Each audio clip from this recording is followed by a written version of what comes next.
Joel Embiid might be the best player in every single series minus If somehow they make the finals, I wouldn't be shocked. And that goes for the 76ers Embiid, as well. Before getting hurt, was on pace for the highest PER since the NBA-ABA merger in history. Then he got hurt. Joel Embiid is balling. Tyrese Maxey's healthy. The Sixers have won 8 games in a row. They almost avoided the play-in game. But Sam, can the 76ers make some noise in the playoffs? Welcome to the Sports on Tap Brothers podcast. And I'm George. And with me, always, my little brother, Sammy. Now, let's tap in and get this podcast rolling. I mean, they sure can. And I think that if they win this game against the Miami Heat, they play the 2-seed Knicks? Mm-hmm. I'm not sure if I was the Knicks, I want to go get that 2-seed if I have to play even against the Heat.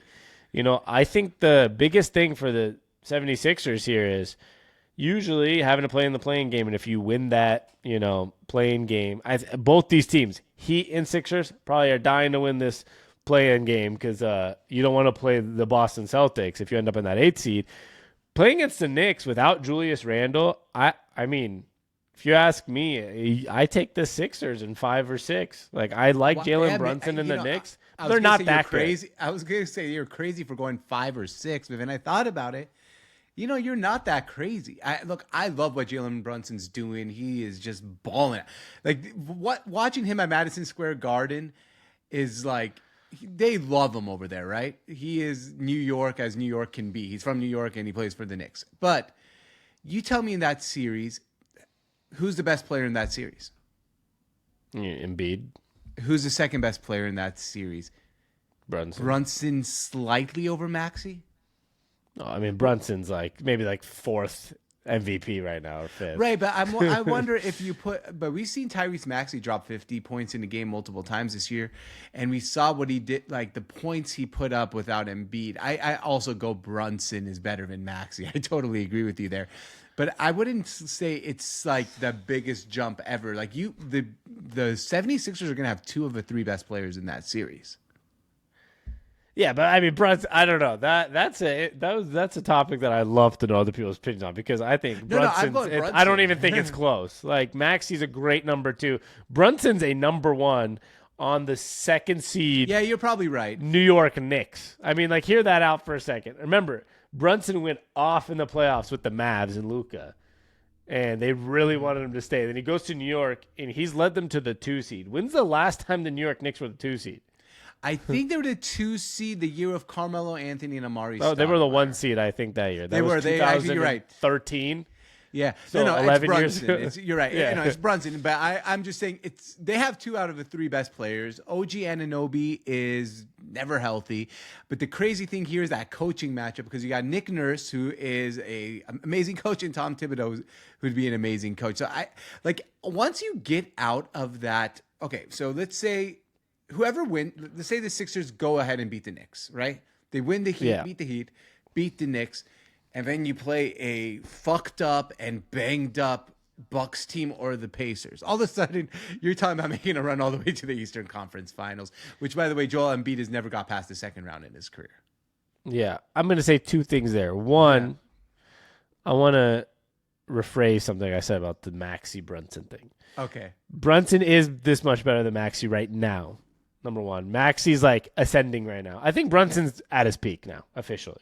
Yeah, I don't. If we see a better Brunson in this, that'd be I mean, Jalen Brunson's not going to all of a sudden become I don't know. He's not going to become Derrick Rose, next Russell Westbrook next year.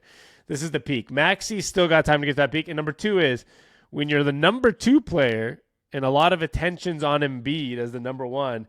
The matchup between Brunson and Maxey, they might look just as good as each other when all the attention's on Brunson and Embiid, and then Maxey's the number 2 guy out here. He could outplay Brunson because the attention's not on him because he's that type of guy. When he has his opportunities, it works out. But moving forward, if they win that series, they also have to beat the Heat tonight. Yeah. I mean, there's a lot of interesting stuff that goes on with this series, right? Or with this, I guess, this whole Eastern Conference playoff. The play-in situation for the NBA, both on the West and the East. I mean, yesterday we did the videos on this page about the West, right? About the Warriors and about the Lakers, and like we're talking about like people with generational talent on these teams, right? And teams that actually can the Warriors make a run? I mean, shit, I guess. And the 8th seed maybe if they have to win 2 games in a row, but they could make a run. And the Lakers, could they? I mean, I guess. And then you go to the East, you have both these teams. You're like, oh, the Miami Heat, like, oh yeah, the team that was in the play-in last year and made the NBA Finals, and the team that went to the NBA Finals in 2020 as well. And then you have the Sixers, like, oh, they're in the play-in game, but they've won 7 in a row, and Embiid's back, and he's playing at an MVP level. It's kind of crazy how it's worked out that 2 teams on both sides, the East and West, are like teams that if somehow they make the finals, I wouldn't be shocked. And that goes for the 76ers as well. Like, if they make a run, like you said, if they can beat the Heat tonight, I think they can beat the Heat. I mean, beat the Knicks. They could beat the Pacers or the Bucks, especially the way, with all due respect to Halliburton and Siakam, I think Embiid can win that series. And the Bucks, if they get through that Pacers series, maybe they'll flip a switch, but they haven't been like the scariest team. All of a sudden, okay, yeah, you face Boston probably, but I don't know. Like if you're in the Eastern Conference Finals, it's a 7-game series. Anyone can win it. So it's like it's crazy that on both play-in sides, there's 2 teams on each side. There's 4 play-in teams this year that I'm like, I mean, it's not crazy if they make a run to the finals, and the Sixers are one of those teams. Yeah, and I mean, let's just like kind of look at it how it is. First of all, Joel Embiid might be the best player in every single series minus the Bucks series, right? And Joel Embiid, before getting hurt, was on pace for the highest PER since the NBA-ABA merger in history when he got hurt. Joel Embiid is also kind of rested up. His legs, I know he was hurt, but he's also rested up now. And we saw that at the end of the season when they went on an 8-game winning streak. So I guess for me, I wouldn't find it absurd if the Sixers, like you said, made it all the way to the NBA Finals. I'm not picking them to go to the NBA Finals. I'm still picking the Celtics to make the NBA Finals because they've just been so much better than everyone else. And it feels like kind of they're not going to make it, I promise. They always let you down. The Tatum Brown thing always like lets you down last minute. Well, they made the finals a couple of years ago. They'll get to the finals and let you down there. They'll let you down. Yeah, they'll let you down at the finals. How many Eastern Conference Finals or finals have they lost the last like 6 years? Like 4 of them? Yeah, 5 of them? mean, I think if they make the Eastern Conference Finals, I think it'll be Jason Tatum's 5th Eastern Conference Final, if not 6 already, which is pretty insane for his age. But the point is, like, okay, the best player in this series, we'll start with the play-in game. The best player in the play-in game is Joel Embiid. The best player in the Knicks and Sixers series would be Joel Embiid. The best player in the Bucks aren't even going to have Giannis for the start of the series. Let's assume Pacers. Let's assume the Pacers because we don't know what Giannis's health is. And Embiid's the best player. Yeah, they're gonna go. They might lose 2 or 3 games before Giannis can even come back. So. Yeah, Embiid's the best player against the Celtics. I know everyone loves Jason Tatum, but you know who's the best player would be on that floor? Yeah, Embiid. Embiid. And when you have the best player in the series, it's not even a debate, in my opinion, either. So when you have the best player in every single series, potentially, you can make a run. Plain and simple. Yeah. And, for most of those series, not all of them, I would say Maxey could be close to the best number 2 in most of them. Not for sure the best, but like at par. I mean, let's do it. Let's do those 3 series. Let's see who'd be the best. That's what I was. I mean, yeah, that's what I was saying. The Knicks series, he'd be easily the best 2 right now because Randall's out. Even if Randall was playing, I'd probably give Maxey an edge. Halliburton and Siakam. I mean, I know Siakam gets a lot of love, but I would say it's pretty even between him and Maxey as a number 2. Right. And in this style of NBA, Maxey. Yeah, me too. And in this style of NBA, I would take Maxey. And then what was the next one? Jaylen Brown. Celtics. You'd have to lean Jaylen Brown a little bit, right. Yeah. But for the most part, it's like, that Maxey will match up as the good number 2 for against most teams. Now, obviously, depends who you're playing. If you play the Bucks, you have to give Damian Lillard the nod. Right. But like at the end of the day, and this doesn't. The reason I rephrased what I said earlier is I don't want it to come across as like disrespect towards Tyrese Maxey, because I think, like I said when I said about the Brunson thing, I think Maxey's ascending still, right? When I say these things, I'm not talking about what he can be. I'm just talking about like today, Tyrese Maxey is not at his peak yet.